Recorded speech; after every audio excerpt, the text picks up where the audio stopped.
ఆడ మేడిగడ్డను ఎండబెట్టిండు, నీళ్ళు ఇస్తలేరు రేవంత్ రెడ్డి. ఇయ్యడు. ఎందుకు ఇయ్యడు? ఎందుకంటే ఆయన బాస్ కింద ఉన్నాడు చంద్రబాబు నాయుడు. నువ్వు కడితే బరాబర్ మర్యాద ఉండదు రాబాయ్ అంటే కిందికి నీళ్ళు పోవన్నాయి. మరి ఇయ్యడు. ఆయన ఆడిచ్చినట్టు ఈయన పాపం ఈయన దేవుని ఈయన కోవట్టు చిన్న మనిషిన, వాళ్ళిద్దరు ఎట్లా ఆడిస్తే అట్లా ఆడేటోడు ఈయన చేతులు ఏముంటుంది. అట్లాగే ఇప్పుడు నిన్న మీరు చూసిండ్రు పక్కకు కర్ణాటకలో ఆల్మట్టి డ్యామ్ హైట్ పెంచుతుండ్రు 5 ఫీట్లు. ఒక్క డ్యాము ఆల్రెడీ కట్టి ఉన్న డ్యాము 5 ఫీట్లు పెంచుతందుకు వాళ్ళు ఎంత ఖర్చు పెడుతున్నారు ఎరికేనా? 70,000 కోట్లు ఒక భూసేకరణకే. 70,000 కోట్లు.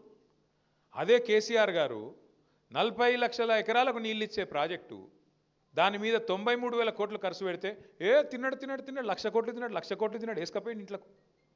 మనం ఎప్పుడైనా ఆలోచించినామా కనీసం? అరే 93,000 కోట్లు ఖర్చు అయిన ప్రాజెక్టులో 1,00,000 కోట్లు ఎవడెట్లా తింటాడు? మరి 1,00,000 కోట్లు ఈయననే తింటా బరాజులు ఎవడు కట్టిండు? ఆ పంప్ హౌజులు ఎట్లా కట్టిర్రు?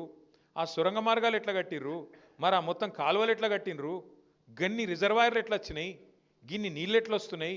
ఇలా భూమికి బరువు అయ్యేంత పంట ఎడికెళ్ళి వండుతున్నది అని ఎప్పుడైనా కూర్చొని ఆలోచించినవా? ఇక తిన్నాడట అంటే తిన్నాడు తినే ఉంటాడు. ఇదిగో పులంటే అదిగొత్తో ఒక అడిగినోడు లేడు, చూసినోడు లేదు. ఎవరు పడతా వాళ్ళు ఏది పడతా చెప్పుడు మనం నమ్ముడు. ఆయనతో పోయి బాయిలో దుంకుతున్నామా బుందలో దుంకుతున్నామా ఏది చూసేది లేదు, పోయి దుంకుడేనే.